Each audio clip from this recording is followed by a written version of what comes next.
Boa tarde a todos. Estamos nós reunidos aqui na Sociedade de Estudos Espíritas Francisco de Assis para mais uma tarde de estudos, não é? Então antes de iniciarmos, eu vou pedir a vocês só um minutinho aqui para fazer uma coisinha que eu esqueci. Pronto. Voltamos aqui rapidinho. Eu anotei uns nomes aqui, porque eu vou pedir ajuda de vocês para me ajudar na leitura. Iraci, Carmen, Márcia, Denise, Alberto, Ana e Inês, né? Que estão aí. Acho que falei o nome de todos. E eu também pedi ao pessoal para pegarem essas obras, o Livro dos Espíritos e o Evangelho. Deixarem aí que a gente vai precisar para os nossos estudos. Então, antes de iniciarmos aqui, esse horário nós estudamos as parábolas de Jesus, da primeira parte, porque a segunda parte, que são os ensinos de Jesus, nós só estudamos na quinta-feira, nesse mesmo horário, né? Então, nós vamos iniciar aqui a nossa reunião, mas antes eu vou pedir para nossa irmã Iraci, você pode, por favor, fazer a nossa prece de abertura?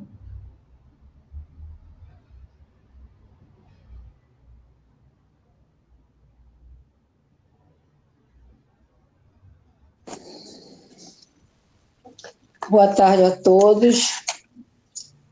Nesse momento em que vamos dar início aos estudos de hoje, nós, encarnados e desencarnados, aqui presentes, pedimos, Mestre amado, a vossa luz para nos abençoar e nos fortalecer, para que nós possamos, através dos estudos de hoje, fixarmos bem os seus ensinamentos, que são sempre ensinamentos muito bem-vindos à nossa elevação espiritual. Nos abençoe, Mestre, e nos fortaleça, para que tenhamos discernimento nessa nossa caminhada aqui no planeta Terra. Obrigada, Mestre. Fica conosco nessa tarde e em todos os momentos que necessitamos de vós. Que assim seja. Graças a Deus. Então, vamos dar início aqui à nossa reunião, né, de estudos, com a parábola do avarento. Está lá em Lucas, capítulo 12, versículo 16 a 21. As terras de um homem rico produziram muito fruto, e ele discorria consigo: que hei de fazer, pois não tenho onde recolher os meus frutos? E disse: farei isto, derrubarei os meus celeiros e construirei maiores. E aí guardarei toda a colheita e os meus bens, e direi à minha alma: minha alma tem muitos bens em depósito para largos anos. Descansa, come e bebe, e regala-te. Mas Deus disse-lhe: insensato, esta noite te exigirão a tua alma, e as coisas que ajuntaste, para quem serão? Assim é aquele que tesoura para si e não é rico para com Deus. Lucas, capítulo 12, versículos 16 e 21. Então, vamos iniciar nossa leitura do texto que Caibar trouxe aqui para nós. Quanto mais se avizinha o tempo do cumprimento da missão do Divino Messias, mais ele intensificava o seu trabalho de difusão da doutrina, de que havia sido encarregado pelo Supremo Senhor de trazer à Terra. Então, quanto mais se aproximava o final, né, o fim do trabalho messiânico de Jesus aqui na Terra, quanto mais se aproximava o tempo dele desencarnar, ele mais acelerava o trabalho dele de difusão da doutrina, né? Os escribas e fariseus já faziam planos sinistros para acabar com a vida do Filho do Homem. Quando o mestre excelente iniciou a exposição das imaginosas parábolas que constituem um dos mais eloquentes capítulos do Novo Testamento. Então, quando ele começa a contar as parábolas, é quando o tempo dele aqui entre nós está chegando ao fim. E aí ele começa a contar as parábolas para acelerar mais esse processo, né? A parábola do avarento é uma síntese maravilhosa do trágico fim de todos aqueles que não veem a felicidade senão no dinheiro e se constituem em seus escravos incondicionais. Para essa gente, havendo dinheiro, há tudo. Periclite a família, cambaleia a sociedade, arraste-se o mendigo pelas vias públicas envergonhado e descomposto, e chore e soluce o aflito, grite de dores o enfermo miserável ou inválido sem pão e sem lar. Nada comove esses corações de pedra, nada lhes demove, nada consegue mudar-lhes ou desviar-lhes as vistas dos seus frutos, dos seus celeiros, do seu ouro. E é muito atual o que ele está falando, não é? Quanto mais a miséria campeia, mais aquele que tem se fecha e mais quer. É muito atual, muito atual. E olha que esse livro é de 1928, né? Aí a gente para pensar, será que é muito atual ou se o problema é sempre o mesmo? O problema é sempre o mesmo, né? São homens desumanos, sem alma. Pelo menos ignoram a existência em si mesmos desse princípio imortal que deve constituir para todos o principal objeto de cuidados e de carinho. Então ele chama de homens sem alma, né? Ou homens que ignoram aquela famosa frase de Jesus, de ame o próximo como a ti mesmo. Ignora totalmente isso. Né? O que para todos, diz ele aqui, deveria ser o principal objeto de cuidados e de carinho. Vamos abrir aí o nosso Evangelho segundo o Espiritismo, no capítulo 16, item 9. Capítulo 16, item 9.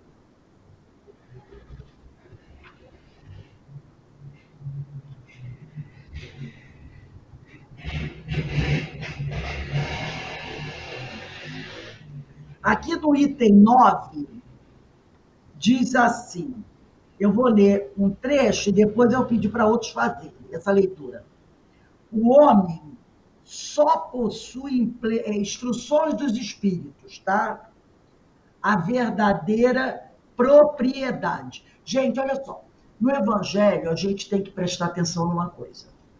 Quando você abre um capítulo do Evangelho, tudo que está escrito, até o item Instruções dos Espíritos, foi Kardec que escreveu. Quando entra Instruções dos Espíritos, aí são as mensagens que vêm do plano espiritual. Tá? Por isso que está Instruções dos Espíritos, mensagem do plano espiritual. O que está antes, normalmente foi redigido por Kardec. Então está aqui. A verdadeira propriedade. Esse texto foi escrito por Pascal, no espírito, né? O homem só possui em plena propriedade aquilo que lhe é dado levar deste mundo. Isso é a única coisa que nós temos de verdade. Ué, mas aí quer dizer que o meu corpo você consegue levar? Não, ele não é teu. Você só leva o que você consegue, você só é teu o que você consegue levar.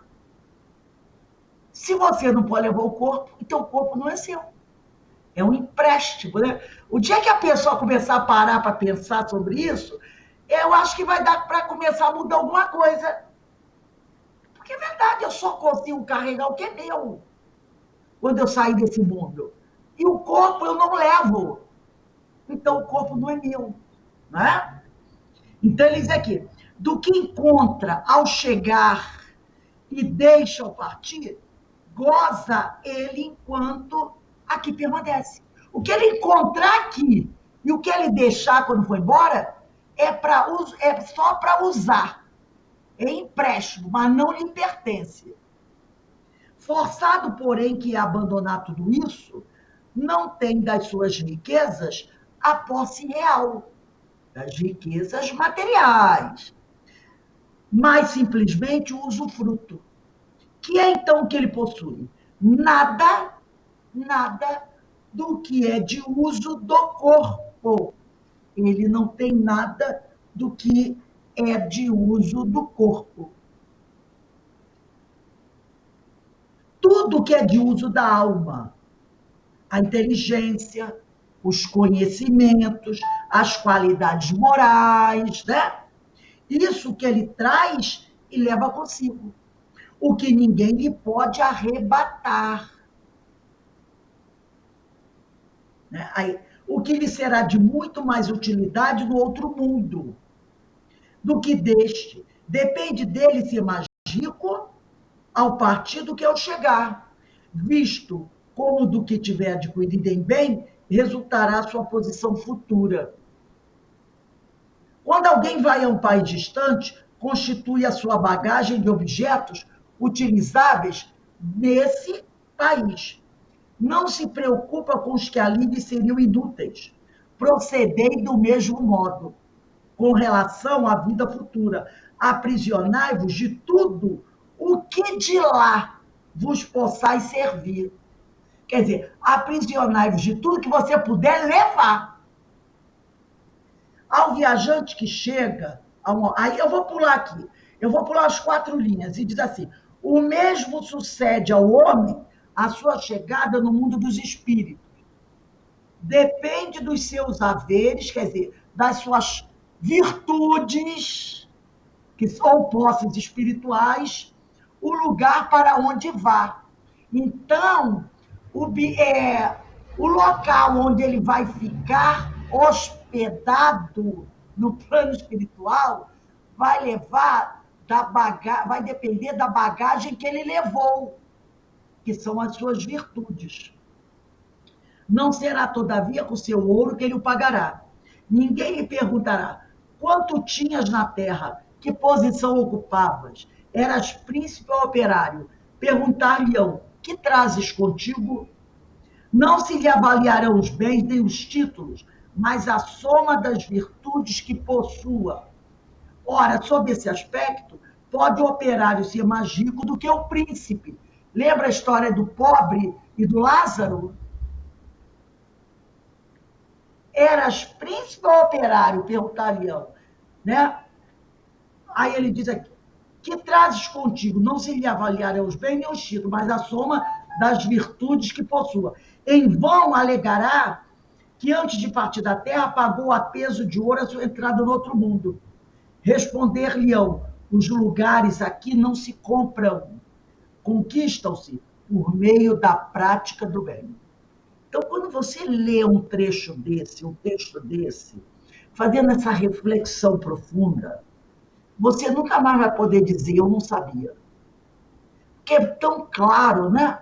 Agora eu vou pedir para Iraci. Iraci, lê para a gente o item 11, segundo parágrafo.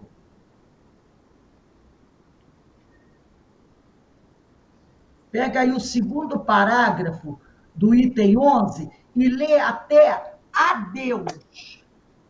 Quando for no Item 11. Você para. Desculpa. É para ler até onde? Até mais apraz a Deus. Tá ok. Segundo parágrafo. Emprego da riqueza. Segundo parágrafo. Qual é, pois, o melhor emprego da riqueza? Procurai nestas palavras: amai-vos uns aos outros. A solução desse problema. Aí está o segredo do bom emprego das riquezas.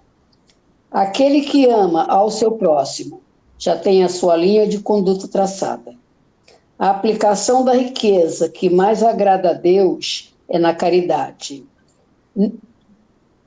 Não na caridade fria e egoísta, que consiste em distribuir ao redor de si o supérfluo de uma existência dourada, mas na caridade plena de amor, que procura a desgraça e a socorre sem humilhá-la. Rico, dá o teu supérfluo, faz melhor, dá um pouco do teu necessário, pois teu necessário ainda é excessivo, e dá com sabedoria. Só até aí mesmo, só até aí. Ok.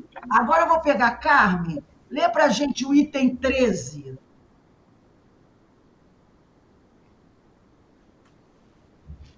Ó, a Sendo homem. Carmen, lê o item 13 até impõe-se a si mesmo. Bom, depois eu acho. Sendo o homem o depositário, o administrador dos bens que Deus lhe pôs nas mãos, contas severas lhe serão pedidas do emprego que lhes haja ele dado, em virtude do seu livre-arbítrio. O mau uso consiste em os aplicar exclusivamente na sua satisfação pessoal. Bom é o uso, ao contrário, todas as vezes que deles resulta um bem qualquer a outrem. O merecimento de cada um está na proporção do sacrifício que se impõe a si mesmo. Ótimo. Márcia, lê para a gente o item 14, no segundo parágrafo. Desprendimento dos bens terrenos. Lê todo o segundo parágrafo. O amor aos bens terrenos constitui um dos mais fortes óbices ao vosso adiantamento moral e espiritual. Pelo apego à posse de tais bens, destruís as vossas faculdades de amar, com as aplicar de todas as coisas materiais. Sede sinceros, proporciona a riqueza a uma felicidade sem mescla? Quando tendes cheios os cofres, não há sempre um vazio no vosso coração? No fundo dessa cesta de flores, não há sempre oculto um réptil, compreendendo a satisfação bem justa? Aliás, que experimenta o homem que, por meio de trabalho honrado e assíduo, ganha uma fortuna, mas dessa satisfação muito natural e que Deus aprova, há um apego que absorve todos os outros sentimentos e paralisa os impulsos do coração. Vai grande distância, tão grande quanto a que se separa da prodigalidade exagerada à sórdida avareza. Dois vícios entre os quais colocou Deus a caridade, santa e salutar virtude, que ensina o rico a dar sem ostentação, para que o pobre receba sem baixeza. Muito bem. Inês, vai nesse item 14, lê o último parágrafo do item 14, que é esse item bem comprido, né? O último parágrafo do item 14.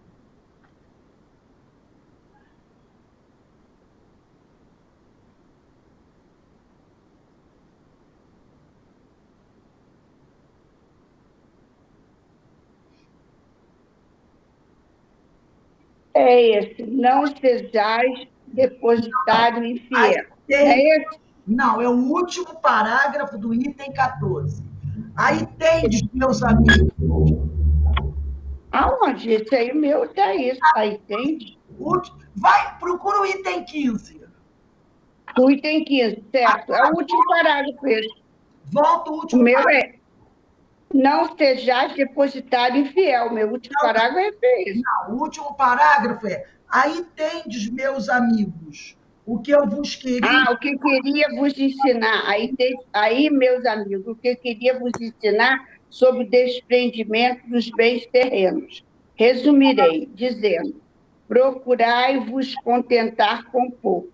Se sois pobres, não invejei os ricos, porque a fortuna não é necessária para a felicidade.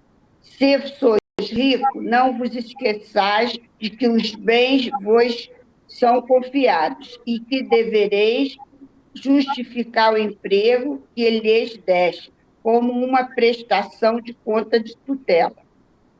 Não sejais depositário infiel, fazendo-vos servir a satisfação do vosso orgulho e da vossa sensualidade. Não vos acrediteis como direito de dispor, unicamente para vós, daquilo que é um empréstimo e não uma doação. Se não sabeis restituir, não tendes o direito de pedir. E lembrai-vos de que aquele que dá aos pobres salda a dívida que contraiu com Deus. Lacordaire, Constantine, 1863. Deixa o evangelho aberto nesse capítulo 16. Não fecha, tá? Que depois a gente vai voltar aqui. Então a gente percebe como o evangelho ele traz o roteiro para o nosso comportamento. Ele traz, claro, de forma muito clara, inequívoca, o roteiro de como nós devemos proceder. Voltando aqui ao livro do Caibar, ele diz assim, ó, a avareza, olha aí, a avareza é a véspera, eu achei essa frase incrível, olha só, a avareza é a véspera da mendicidade, ou seja, o fator da miséria. A avareza é a véspera da mendicidade. Aquele que é avaro, com certeza, na próxima reencarnação, terá graves problemas. Porque ele é bem claro aqui. A avareza é a véspera da mendicidade. Mendicidade quer dizer mendicância, né? Pobreza extrema. Ou seja, o fator da miséria. Aí eu vou pedir para a Tânia, agora a gente vai usar o livro dos Espíritos, depois a gente volta no Evangelho, naquele capítulo 16, por isso que eu pedi para não fechar. Tânia, você pode ler para a gente a questão 679 do livro dos Espíritos? E depois eu vou pedir para o Alberto ler a 881. 881. Tânia 679, que é no capítulo 3 da Lei do Trabalho.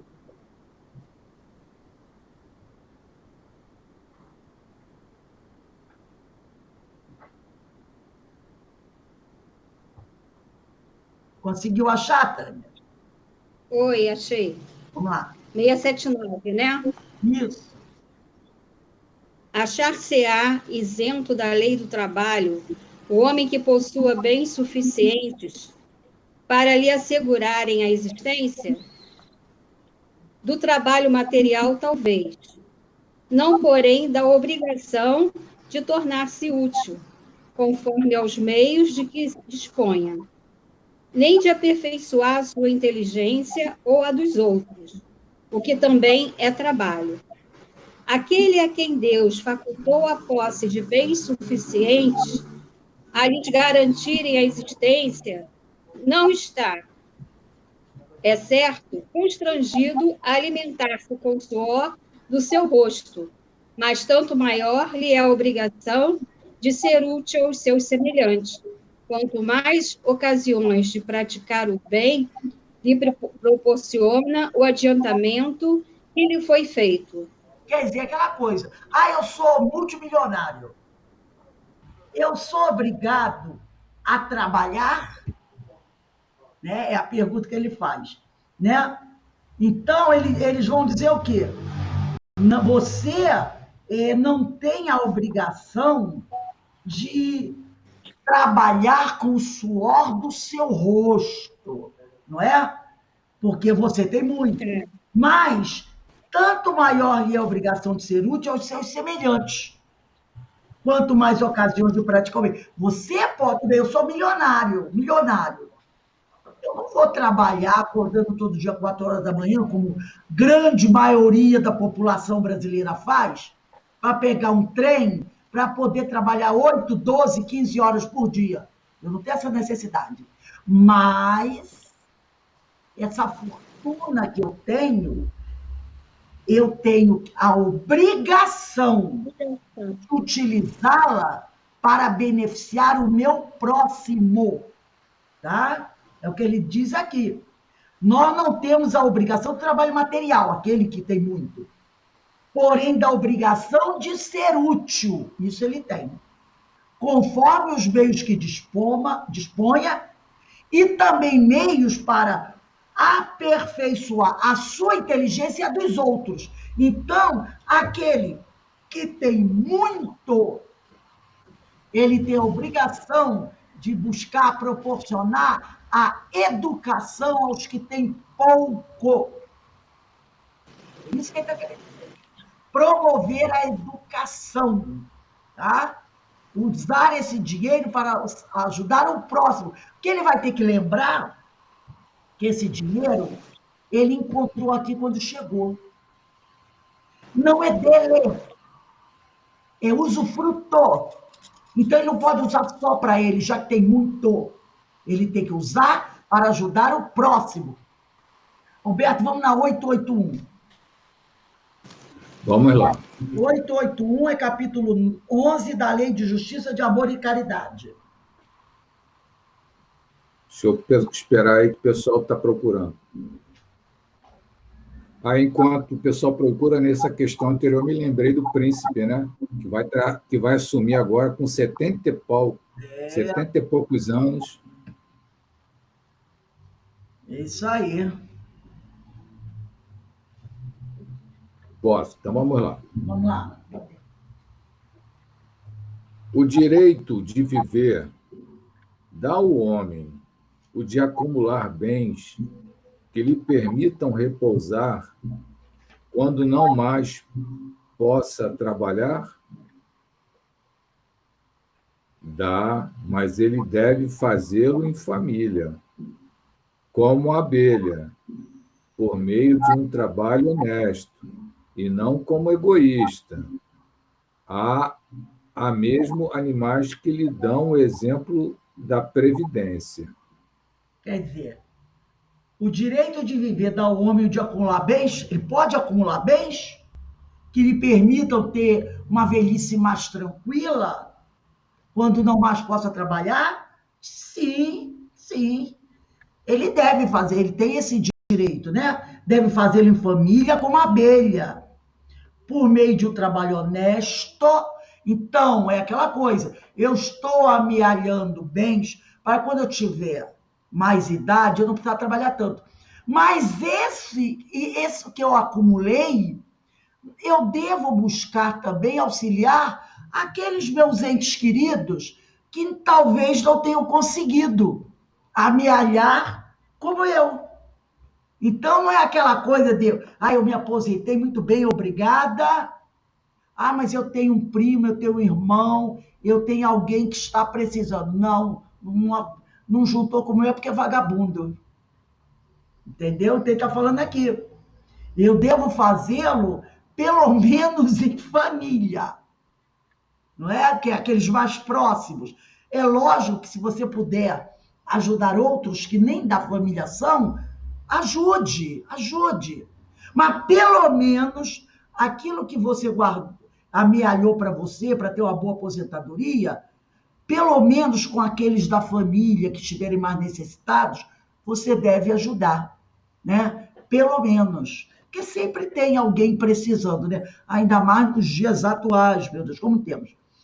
Agora eu vou pedir para Denise. Denise, vamos voltar ao Evangelho no capítulo 16. Capítulo 16, eu queria que você lesse o item 7, mas só o 5º parágrafo, e depois a Aninha, nesse item 16, vai pegar o item 8, primeiro parágrafo, tá? A Denise vai ler o item 7, 5º parágrafo. E depois, logo do lado, a Aninha vai pegar o 8, só o primeiro parágrafo.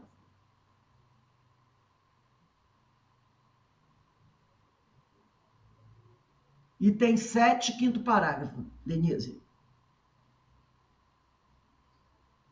Estava marcado com uma setinha. Não sei por quê, sabe?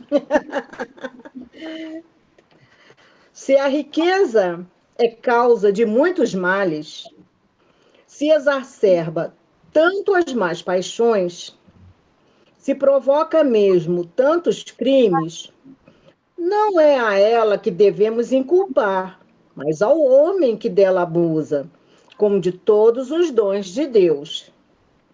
Pelo abuso, ele torna pernicioso o que lhe poderia ser de maior utilidade. É a consequência do estado de inferioridade do mundo terrestre.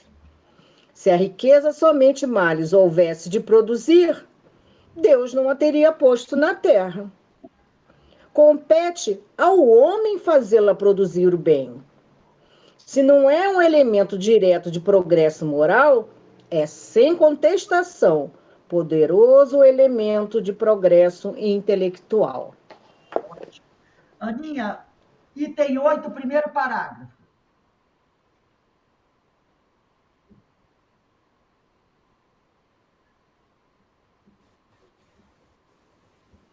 A desigualdade das riquezas.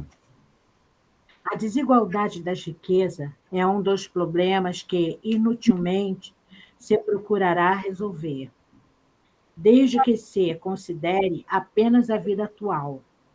A primeira questão que se apresenta é esta: por que nem todos os homens são igualmente ricos? Não o são por uma razão muito simples: por não serem igualmente inteligentes, ativos e laboriosos para adquirir, nem sóbrios e previdentes para conservar. É, aliás, ponto materialmente demonstrado que a riqueza repartida com igualdade daria a cada um parcela mínima e insuficiente, que, supondo-se efetuada essa divisão, o equilíbrio estaria desfeito em pouco tempo, pela desigualdade dos caracteres e das aptidões, que, supondo possível e durável, tendo cada um somente com que viver. O resultado seria o aniquilamento de todos os grandes trabalhos que concorrem para o progresso e para o bem-estar da humanidade, que administrando que ela desse a cada um necessário, já não haveria o aguilhão que impele aos homens as grandes descobertas e aos empreendimentos úteis. Se Deus a concentra em certos pontos, é para que daí se expanda em quantidade suficiente, de acordo com a necessidade. É aquele caso, né? Nem todo mundo está preparado para lidar com grandes fortunas. A gente vê muito isso quando a gente fica sabendo na televisão que alguém acertou na Mega Sena, ganhou milhões e milhões. Aí, de repente, em pouco tempo, às vezes a pessoa perde tudo, ou a pessoa acaba sendo vítima de alguma coisa, porque, por exemplo, como nós tivemos há pouco tempo, né, um senhor, infelizmente, ele ganhou uma fortuna, mas ele acreditou que com o dinheiro que ele ganhou, ele conseguiria levar o mesmo tipo de vida que ele levava antes. Andando pela rua para lá e para cá, frequentando os mesmos locais, que era uma lanchonete, que ele ia lá todo dia, encontrar com os amigos, ficar lá, bater aquele papo dele, tomando a cervejinha, acordar de manhã para dar aquela caminhada sozinho pelas ruas. Ele continuou morando na mesma casa, quer dizer, ele ganhou e todo mundo ficou sabendo. Esse foi o grande erro também, né? Todo mundo ficou sabendo. Ele continuou morando na mesma casa, frequentando os mesmos lugares, e fazendo as mesmas coisas. O que aconteceu? Sequestraram ele e deu no que deu. Porque se uma pessoa que ganha uma fortuna do tipo que ele ganhou, nós estamos vivendo num mundo de provas e expiações. Alguns cuidados você terá que ter, gente. Você automaticamente, mesmo que você não queira, alguma coisa na tua vida vai mudar. Você vai ser obrigada a tomar certos cuidados que você não tinha antes. Principalmente se você anunciar para Deus e o mundo que você ganhou aquela fortuna. Alguma coisa vai ter que mudar na sua vida. Então, nem todo mundo está preparado para ter essa fortuna. Nem todo mundo saberá usar isso bem. Se eu ganhasse uma fortuna, eu não saberia como usar isso bem. Por quê? Porque como aplicar isso numa empresa grande? Eu não sei. Eu não sou administradora de bens. Então, você tem que saber como aplicar aquilo numa indústria para gerar progresso, para que você não perca aquilo. Então, a pessoa tem que saber como... Senão, o que vai acontecer? Eu vou botar na poupança, vou ver dos juros. Aquele dinheiro vai ficar ali sem realmente proporcionar o bem para o outro. Então, para que você possa participar de um projeto científico, você tem que ter um contato com pessoas, né, que trabalham nesse campo. Não, eu quero incentivar a produção de vacinas. Então, você tem que conhecer os caminhos para realizar isso. Nós não estamos falando aqui de ganhar 10 mil, mas sim milhões e milhões. Senão aquele dinheiro vai se perder e vai trazer outros constrangimentos. Então, normalmente, Deus coloca essas grandes fortunas nas mãos de pessoas preparadas para isso. Para que essa grande fortuna não sirva para ela de uma pedra de tropeço. Eu não saberia lidar com 300 a 500 milhões de reais. Como um grande empresário saberia. Alguém aqui saberia lidar com 5 bilhões de reais? Agora, se você chama um grande empresário, estou julgando todo mundo honesto, ele saberá o que fazer.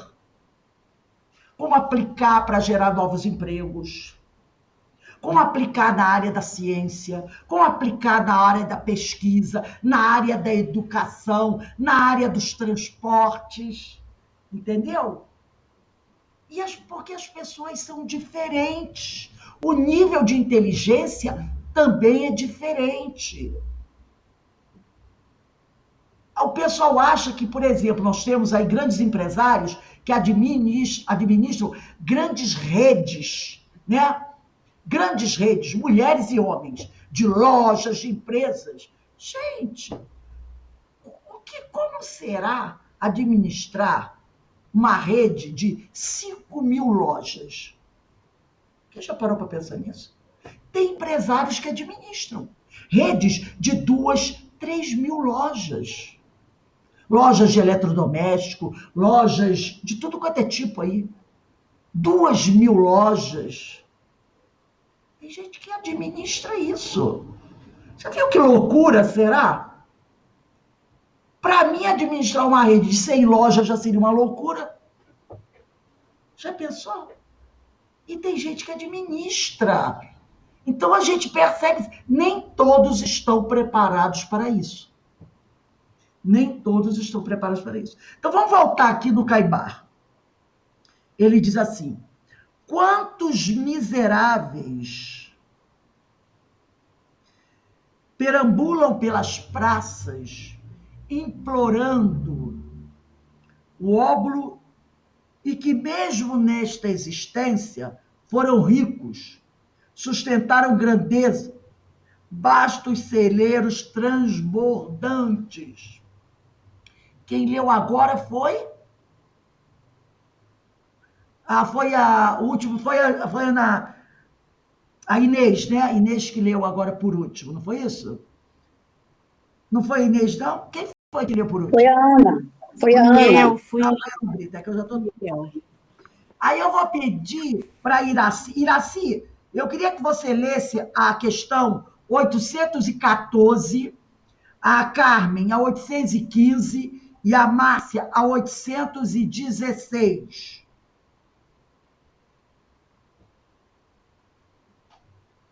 814, 815 e 816.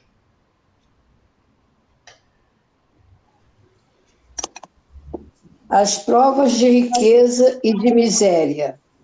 Questão 814.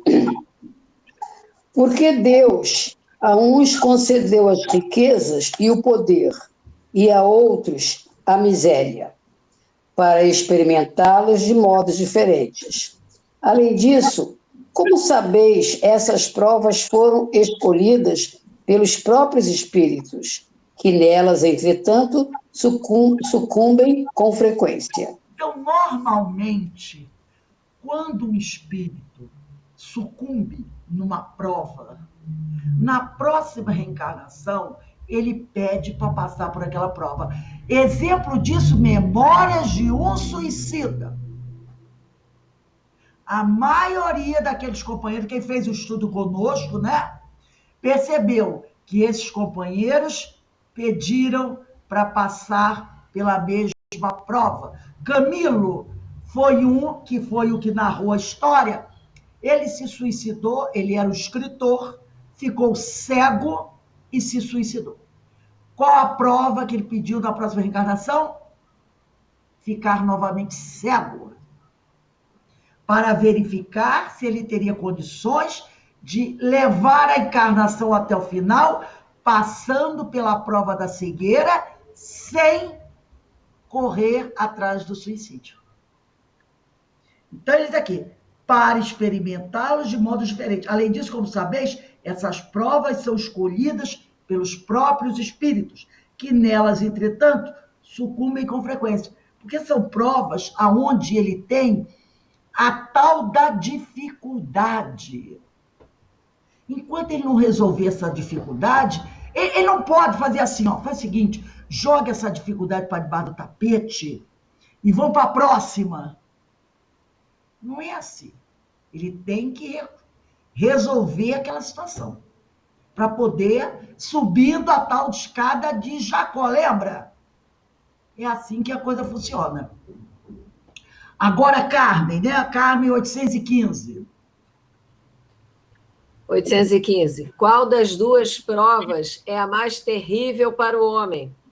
A da desgraça ou da riqueza? Eu acho que é da desgraça, mas tudo bem. São tanto uma quanto a outra. A miséria provoca as queixas contra a providência. A riqueza incita a todos os excessos. Quer dizer, as duas são muito difíceis, né? A miséria provoca as queixas, mas, de repente, eu acho que a da miséria ainda é um pouquinho mais leve. Porque dentro dessas queixas ele pode receber muita ajuda. Agora, a riqueza incita a todos os excessos. E que tipo de excessos? De repente, são excessos que realmente arrastam a pessoa para o lodaçal, né? Então, o excesso pode ser muito perigoso. Márcia, 816.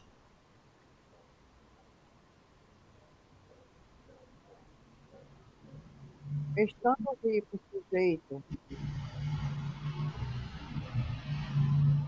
a maiores tentações, também não dispõe, por outro lado, de mais meio de fazer o bem, mas é justamente o que nem sempre faz.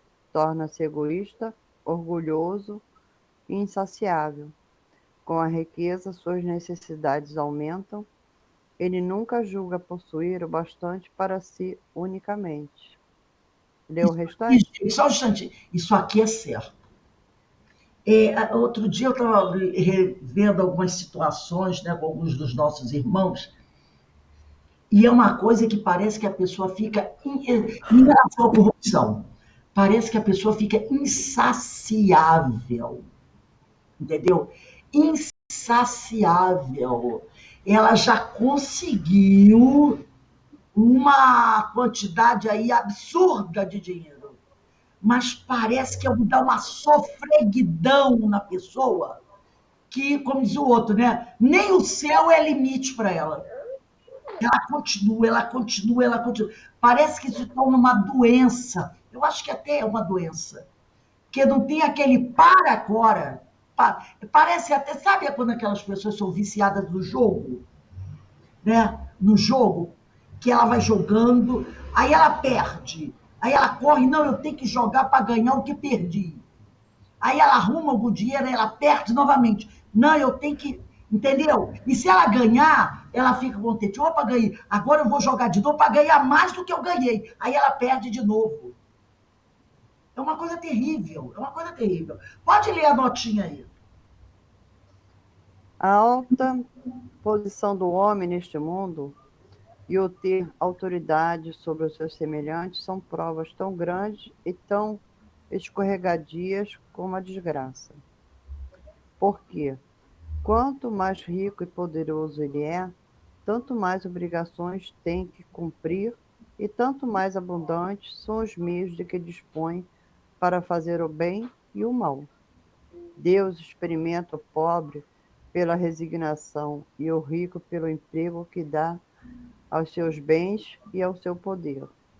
A riqueza e o poder fazem nascer todas as paixões que nos prende à matéria e nos afasta da perfeição espiritual. Por isso foi que Jesus disse: em verdade vos digo que mais fácil é passar um camelo por um fundo de agulha do que entrar um rico no reino dos céus. Deixa o livro dos Espíritos aberto aí, nessas questões mesmo, né? Deixa aí mesmo, não fecha ele não. Vamos voltar aí no Caibar. Quantos párias se arrastam pelas ruas a bater de porta em porta, explorando uma esmola pelo amor de Deus? Qual a origem dessa situação penosa que atravessam? Qual a causa desses sofrimentos? A avareza. Ricos de dinheiro eram pobres para com Deus. Olha isso aí. Ricos de dinheiro eram pobres para com Deus. Porque, embora não lhes faltasse tempo, nunca se dedicaram a Deus, nunca procuraram a sua lei, nunca pesquisaram o próprio íntimo em busca de algo que existe. E olha o que ele está querendo dizer aqui, ó. Eles eram pobres para com Deus. Porque ele diz aqui, embora não lhes faltasse tempo, nunca se dedicaram a Deus. Então, ele está falando aqui, não é só da riqueza material, entendeu? Não é só. Alguns são ricos de dinheiro, mas eram pobres para com Deus. Porque, embora não lhes faltasse tempo, tinham tempo, nunca se dedicaram a Deus, nunca procuraram a sua lei, nunca pesquisaram o próprio íntimo em busca de algo que existe, que sente, que quer e que não quer, que ama e que odeia, que vê o passado, que ao menos teme o futuro. Nunca buscaram saber se essa centelha de inteligência que lhes dá tanto amor ao ouro, tanta ganância pelos lucros terrenos, poderá, quiçá, sobreviver a esse corpo que de uma hora para outra cairá exânime para ser entregue ao banquete dos vermes. Então são pessoas, forte essa frase, né? São pessoas que se dedicaram tanto ao ter, esqueceram do ser, esqueceram de se aproximar de Deus, esqueceram de buscar saber de onde eu vim, quem eu sou, para onde eu vou, entendeu? Esqueceram de buscar em Deus a sua verdadeira salvação. Acharam que o dinheiro seria o seu grande salvador. Mas como ele falou aqui, né? Não perceberam que um dia o nosso corpo cairá exânime, né? Cairá morto, e será entregue ao banquete dos vermes. E todo aquele rei, né, ou melhor, ele considerou, fez do seu dinheiro o seu senhor. Então, ele não para pensar que esse senhor não lhe poderá dar nada no momento que ele terminar a sua vida aqui na Terra. Esse senhor não poderá ampará-lo. Esse senhor que eu estou dizendo é o dinheiro. Então, ele não se preocupou com isso, né? Eu vou pedir agora para Inês, aí mesmo onde a gente estava com o livro dos Espíritos, que eu mandei deixar aberto, lê para a gente a questão, ó. A Inês vai ler a 808, depois a Tânia vai ler a 808A,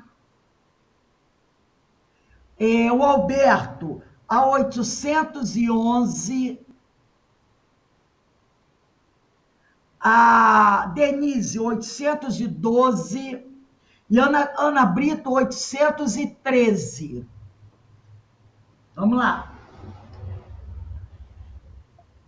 Desigualdade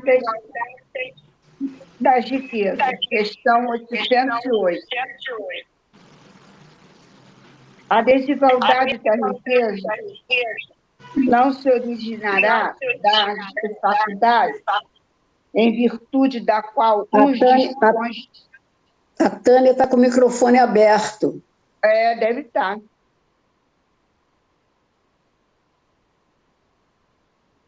Repete. 808. A desigualdade da riqueza não se originará das faculdades em virtude da qual uns dispõem de mais meios de adquirir bens do que outros? Sim e não. Da velhacaria e do roubo. Que dizes?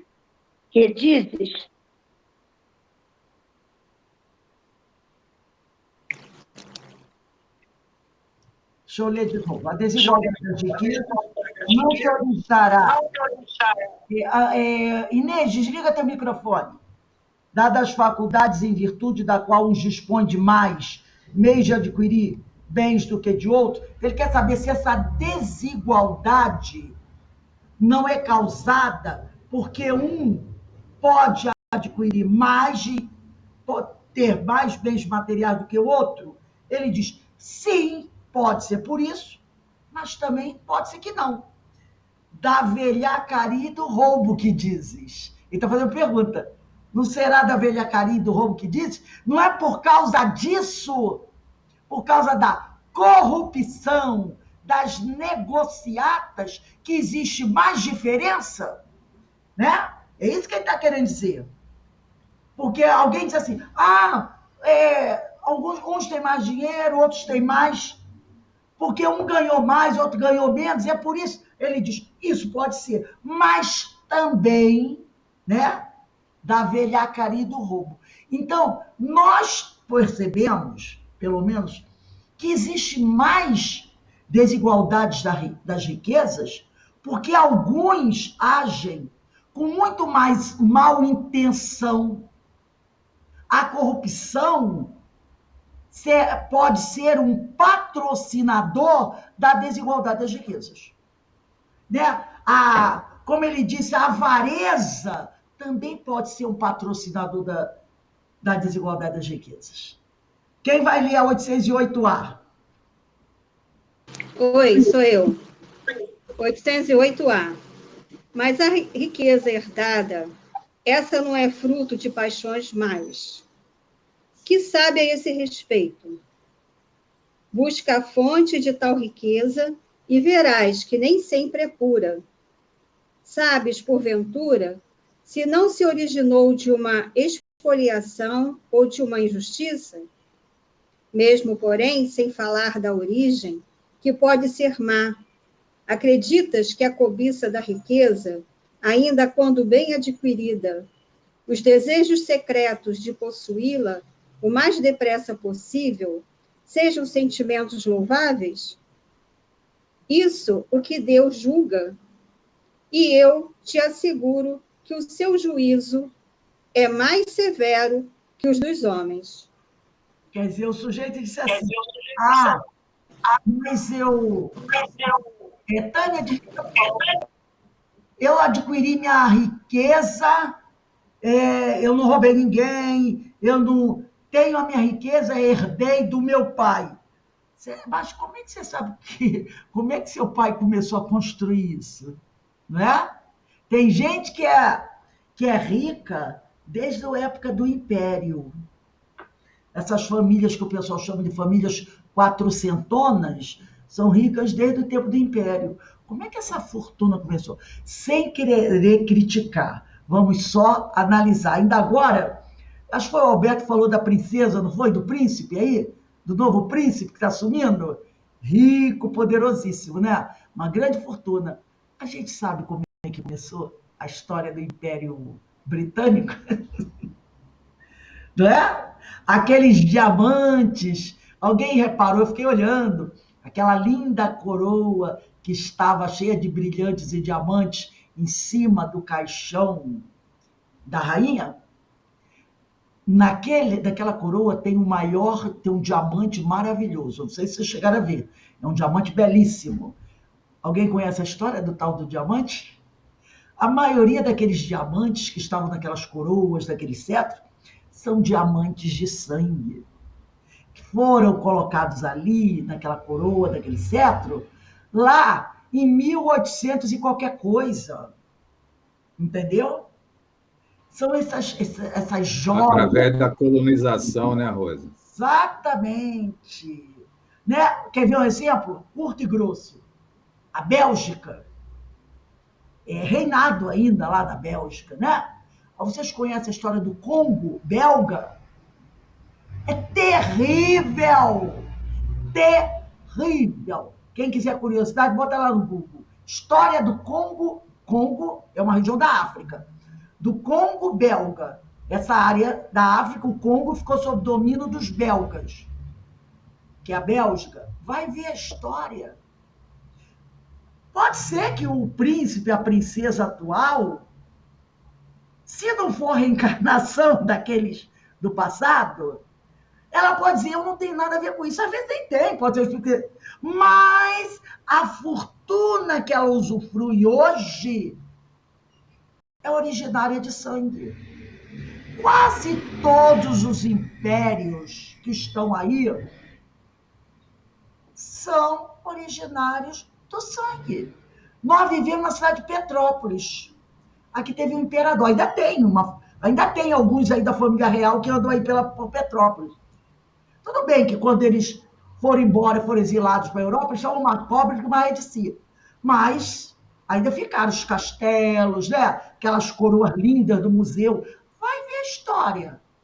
A maioria deles são descendentes dos reis portugueses e espanhóis. Lembra que nós falamos do Filipe II na quarta-feira?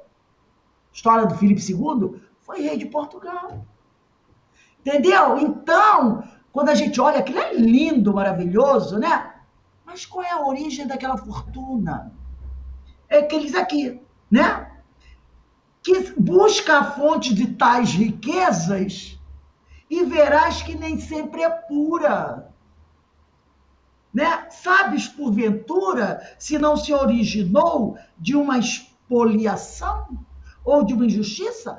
99,99 delas se originaram de expoliação e injustiça. Por isso que a África ainda hoje é aquilo lá. Quanto que a África foi e continua sendo expoliada? E o Brasil? E as Minas Gerais? E as minas de Mato Grosso? Construíram os palácios lá em Portugal. Quem é que tirou aquele ouro da terra em Minas, no Mato Grosso? Foram os índios e os escravos. Quantos morreram ali naquelas minas? E não precisa ir muito longe. Não precisa ir muito longe. Alguém lembra daquele negócio que teve agora no século XX? Ai, me faltou o nome. Daquela grande mineração que teve, eu esqueci o nome. Acho que foi em Belém. Como é que chama mesmo? que arrancaram o ouro ali adoidado nos anos 80? Como é que era o nome mesmo? Serra Pelada. Terra Pelada. Onde foi o ouro de Serra Pelada? Foi para construir escolas? Gente, o que saiu de ouro da Serra Pelada? Dava para ter construído escola, uma escola em cada rua. O que saiu de ouro de Serra Pelada dava para ter construído um hospital em cada bairro, de cada cidade do Brasil. Eu ouvi a história de um homem que ficou na miséria, um minerador, na miséria, era uma pessoa muito simples, foi minerar. Ele conseguiu tanto ouro, hoje ele perdeu tudo, que um dia ele estava lá em Mato Grosso, ele queria conhecer o mar. Aí ele chegou no aeroporto e disse assim: eu quero comprar uma passagem para ir para o Rio de Janeiro, que eu quero conhecer a praia. Era um homem semi-analfabeto, mas ele conseguiu tanto ouro lá. Aí a moça do balcão disse assim para ele, ele deu esse depoimento, foi uma história, um documentário sobre Serra Pelada. Ele disse assim, ela disse: meu senhor, ele disse: eu quero ir daqui a 1 hora, que eu vi que tem um avião que vai sair daqui a 1 hora. Aí a moça disse para ele assim: não tem passagem. Ele não tem passagem. Ele pegou um saco de ouro, botou esse balcão e disse assim: eu quero alugar um avião e você vai eu sozinho. Ele alugou o Boeing. Ele veio para o Rio de Janeiro, só ele no avião. Semi-analfabeto. Aí o jornalista estava sentado no botequim, lá, ainda naquela região lá, né? Que ainda existe lá uma pequena cidadezinha que ficou miserável. A cidade é miserável, que o dinheiro que eles arrancaram da mina não aplicaram na cidade. Miserávelzinho. Ele ia estar lá no botequim, descalço, e ele falou: para onde foi aquele ouro todo? Gastei tudo. Gastou tudo. Era tanto ouro que ele fretou um avião, um Boeing. Ele veio só, com piloto, e veio sozinho para o Rio de Janeiro para ir à praia. De tanto ouro que tinha. De tanto ouro que tinha. Se o ouro de Serra Pelada tivesse sido investido no Brasil, não foi. Foi para o exterior, foi para aumentar fortunas desses que são por aí ainda. Foi para isso, né? Então tá aí, tá aí. Quem vai ler a 809? Não, é 811, desculpe. É 811, 812 e 813. 811, vamos lá. Será Ô, possível... Rosia, eu vou ter que adiantar, Rose, porque eu vou ter que sair. Só 2 minutinhos, Aninha, senão atrapalha. Tá. Roberto, a Denise e você, só para encerrar o trabalho. Vamos lá, Alberto. Será possível e já terá existido a igualdade absoluta das riquezas? Não, nem é possível. A isso se opõe a diversidade das faculdades e dos caracteres. É aquele caso, né? Cada um está no nível evolutivo, cada um tem uma inteligência, então não pode se igualar. Quem vai ler a 812?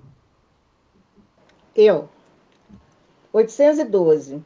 Por não ser possível a igualdade das riquezas, o mesmo se dará com o bem-estar? Não, mas o bem-estar é relativo e todos poderiam dele gozar, se se entendessem convenientemente. Porque o verdadeiro bem-estar consiste em cada um empregar o seu tempo como lhe apraza e não na execução de trabalhos pelos quais nenhum gosto sente. Como cada um tem aptidões diferentes, nenhum trabalho útil ficaria por fazer.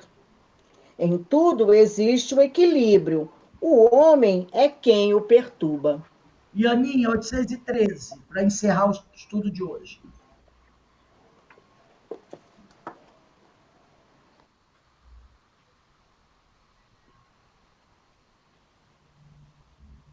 Há pessoas que, por culpa sua, caem na miséria, nenhuma responsabilidade caberá disso à sociedade. Mas, certamente, já dissemos que a sociedade é muitas vezes a principal culpada de semelhante coisa.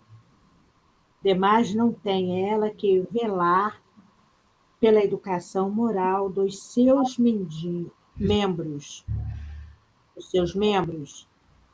Quase sempre é a má educação que lhe falseia o critério, no invés de sufocar-lhe as tendências perniciosas. É aquela Tem questão. uma... É, não, 85.